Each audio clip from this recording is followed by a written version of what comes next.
When I, 36 male, was in college, I dated Margot. She transferred to a different university in our sophomore year, causing our breakup. It was amicable, but given our different paths, we lost touch. I've been married to my wife Kathy for 10 years. We have 3 children, a tween boy, a pre-tween girl, and a toddler girl. Last year, I got a friend request on Facebook from Margot. Shortly after accepting, she messaged me and asked if we could talk on the phone.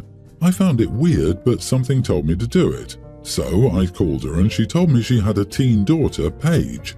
I was in shock and almost didn't believe her at first. She begged me to at least take a DNA test. After speaking with Kathy, I agreed. It turns out it's true.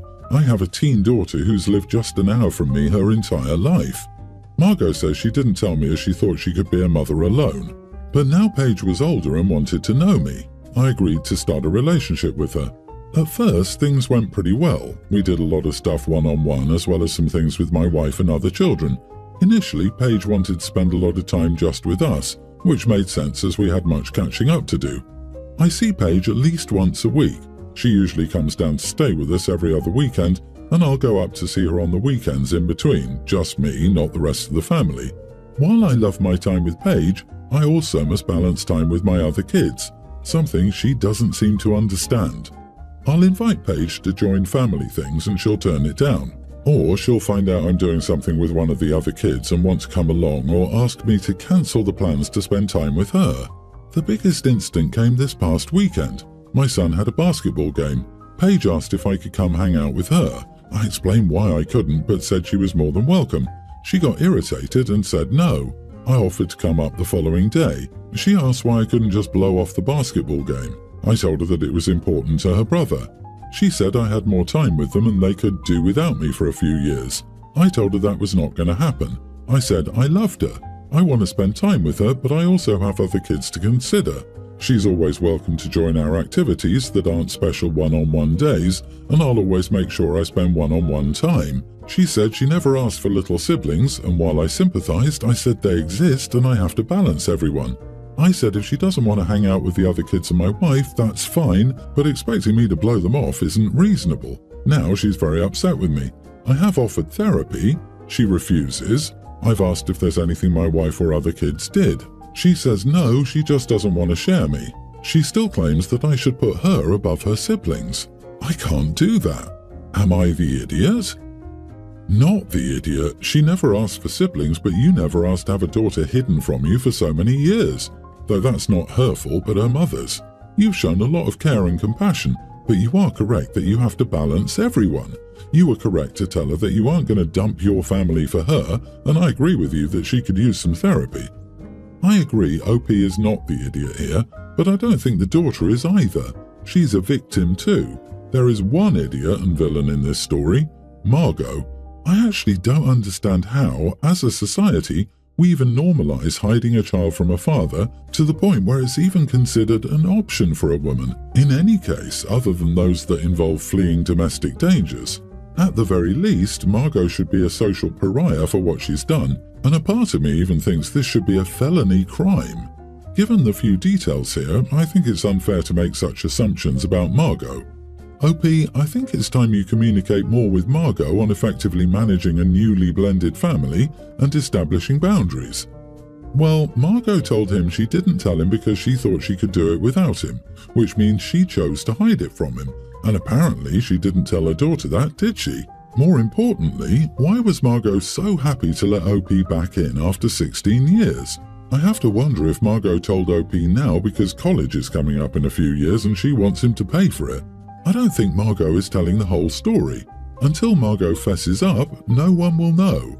Either way, the daughter needs help and is told the truth by her mother. I, 53 male, love to cook. There will be days when I slave away in the kitchen all day to make a big meal, and I'll do it happily. My wife, 50, can cook when I'm not around, but honestly I can't think of any time when she's made anything because I always want to do it, and that's fine by me as long as I feel appreciated for it. I have a 24-year-old son, Eric. My wife has a daughter, 19, Liz, from previous marriages, and we have a teen son, David. Eric lives with us for now to save money while he works but still pays rent. He will eat anything with the exception of hating blue cheese. David likes pretty much everything but is allergic to eggs. I can work around these constraints pretty easily when I cook. Liz is a different story.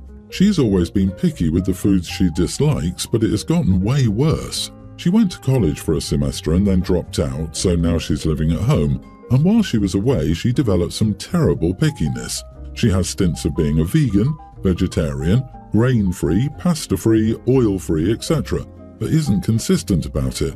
I try to help her meet her needs, but on any given day she has something new to complain about with the food I want to cook. Sometimes she and I would debate for hours about what to make, with me basically saying, "Tell me what you want for dinner that will work for you and I will cook it, so long as it meets the other kids' restrictions," and she's so unhelpful with this.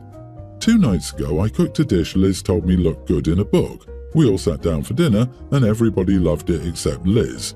She complained that she didn't realize there were peanuts in the recipe, which are so unhealthy for us, so she doesn't think she can eat it. Could I make her something else? I was fed up and told her, "No, you can eat this or you will eat nothing. I'm done having to deal with your pickiness and criticism of my cooking. I will no longer be taking any of your feedback on what you want for dinner and cooking what everybody else wants. You can either eat that or cook yourself something else." She started crying and said that I take the other kids' restrictions on what to eat, so why can't I do the same for her?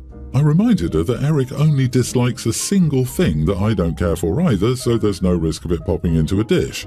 And if David has eggs, he'll probably die, so it's not the same as her vetoing every single thing I want to make.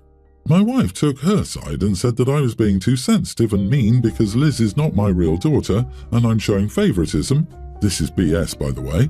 I told my wife that she can cook Liz meals if she wants to, as if, but I'm not going out of my way to meet her needs. Am I the idiot? Not the idiot, because dietary restrictions are not the same as preferences. Eric couldn't eat certain foods and Liz wouldn't. You cooked something of her choice and her response was, "I changed my mind, I don't like it, cook me something else." Not even a thank you. Liz is an idiot for being entitled. Your wife is an idiot for enabling this behavior and throwing the favoritism card.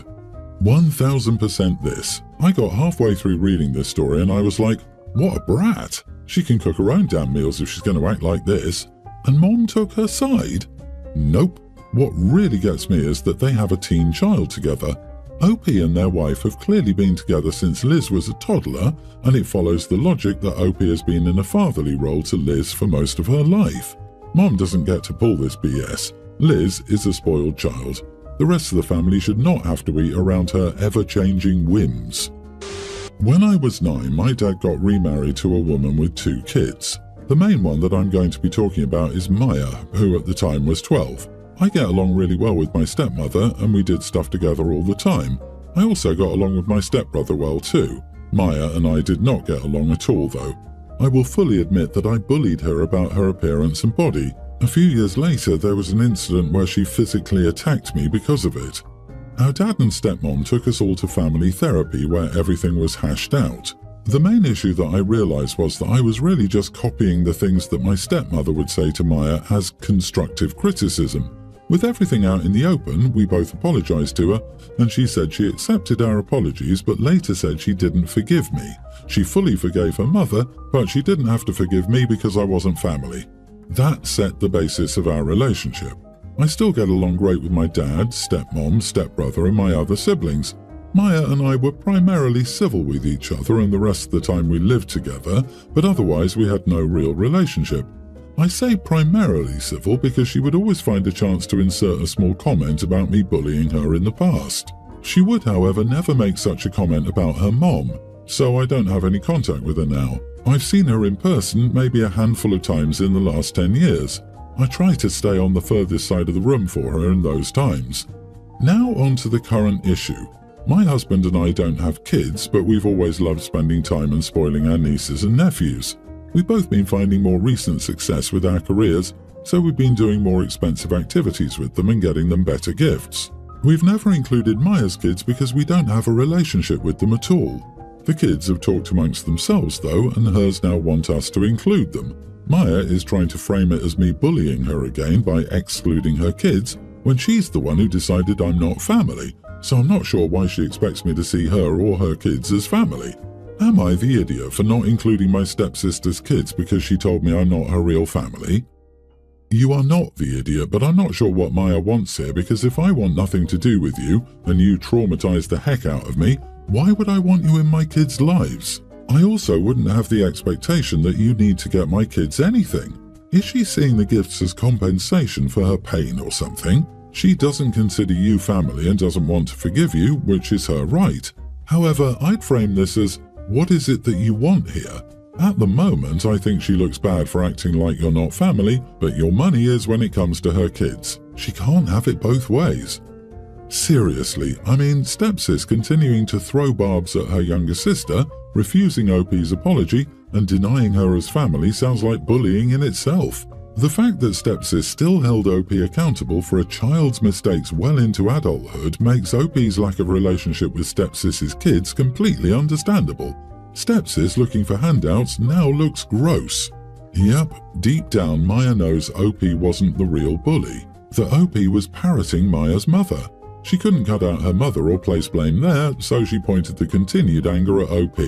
Maya knows OP isn't that way now and is jealous her children aren't being treated the same, and it's bringing up old hurts. Unfortunately, she still can't accept OP wasn't 100% the bad guy when they were kids and needs to continue to be the wronged party in their story. Anywho, OP, call her bluff and say you'll allow for a more emotional connection before you take her kids anywhere, and ask when she'll host you and your husband for dinner. Be very clear that unless and until you see her doing the heavy lifting of repairing the relationship between you, you will stick with the established status quo that she is not close family. I, 40 male, almost cheated on my wife, 41, due to a dead bedroom. I went on a business trip out of state and met a woman at a bar. We started chatting and felt the spark. We exchanged numbers and flirty texts, and she invited me over to her house. I was planning to go, but I didn't. I just went outside, got hammered, and slept it off. A week ago, my wife went through my phone and discovered those texts. I confessed and told her what happened. She didn't believe that I didn't cheat. She called me a cheater, which, yes, technically I am more of a semi-cheater. Last week was her ignoring me. The day before yesterday, she asked for a divorce, and I agreed without any resistance. Our marriage should have ended the moment our intimate life went to crap. I wasted years on the marriage, which was destined to doom anyway. She was the only woman I didn't think of leaving. She was special to me. That's why I married her, and the thought of leaving her never crossed my mind. It made me give a dead-end relationship more time than it deserved. So I told her that I also think it's time we end this sham that we call a marriage. I'm also somewhat glad all this happened. Otherwise, I would have sleepwalked through my life in a marriage that made me miserable. I also feel lucky that I didn't sleep with the woman on my work trip. Even when I look back, I can't believe I made the right decision not to go through with it. I don't even know why I stopped. It was pure luck. My wife took my acceptance of her proposal of divorce as a sign that I cheated. She accused me of wanting to run back to my witch and abandon our children. She didn't believe me before, so I was in no mood to correct her. I will not be abandoning our kids. I did decide to apologize to that woman. I apologized for ghosting her and gave the excuse that I was intoxicated and fell asleep, which is true. She replied with, "No worries," and a gif of a dog drinking champagne, which was very nice of her to do. I don't think I'll ever meet her again, so I don't think she needs to know more. I think maybe I'll tell her about it after the divorce. My wife demanded to see my phone and I gave it to her. She saw the text of me apologizing and her reply and got mad at me. She said I was scheming with that woman to gaslight her into thinking that I didn't cheat. She's accused me of gaslighting her for stupid things before, but this time it would have made sense if it was true. I said to her that she doesn't have to believe me to divorce me, quite the opposite, which made her madder. I don't even know how to get through to my wife. I would have left the house if I didn't have kids, but I can't do that for now. Am I wrong for agreeing to a divorce? What exactly are you asking? If you're an idiot for getting a divorce? No, it's your life, you're in charge. Are you an idiot for thinking your wife should be happy about getting a divorce? Yes, she's an adult and she can have her own feelings. You told her you almost cheated and she had a reaction. What did you expect to happen? Stop texting some random woman. She doesn't need to be included in your drama. Stop handing your wife your phone. That's ridiculously unkind and selfish behavior. She also doesn't need to be included in your nonsense. You are the idiot. If you're so willing to walk away from a bad relationship, then do it. Stop playing games. Relax, dude. I think Buddy just needed to vent. This all started a week ago. It's not as though he's dragging his feet. Also, his wife keeps asking to see his phone and he's complying. How does this make him crappy? Sometimes people grow out of love. I'm not going to blame the guy for no longer fighting for something he doesn't believe in anymore. You are not the idiot. Your marriage is over. The incident was just the final straw in a long, drawn-out dead marriage. You need to divorce her, and both of you need to move on. Call a lawyer and follow their advice on how to proceed. The most important thing now is your kids. Think of them. Make sure they know you love them, and this has nothing to do with them. My girlfriend, 25, and I, 27 male, were together for about 9 months. I thought things were going great until about a month ago when, out of the blue, she told me we needed to break up. I was super confused and asked why she said that. She told me that I wasn't attentive enough and that she deserved better. I was confused, angry, and hurt all at the same time. I thought I was paying her the right amount of attention, but obviously she didn't think so. I would have fought for our relationship and paid more attention, but when she said she could do better, that riled me up. I cut all contact with her. I'm talking about unfollowing and blocking her on all accounts, deleting her contact information from all my devices, and deleting our texts. It was to the point that even if I wanted to contact her, I couldn't unless I drove to her place. I spent the month in pain, and I'll admit I cried a few times. Her words that she could do better haunted me. Last night there was a knock on my door, and when I opened it, there she was. She tried asking me how I was doing, but I cut her off and asked her what she wanted. She said I failed her test and was expecting me to pay more attention to her, not go no contact. She also said I need to do better since she's taking me back. I closed the door in her face and she spent the next 10 minutes begging me to talk.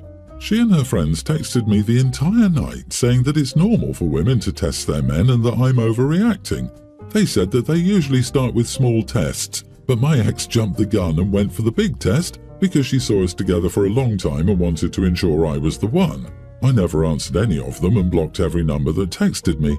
Am I overreacting? She's only the second serious girlfriend I've had. Congratulations, you passed the test. You dodged the bullet. You are not the idiot.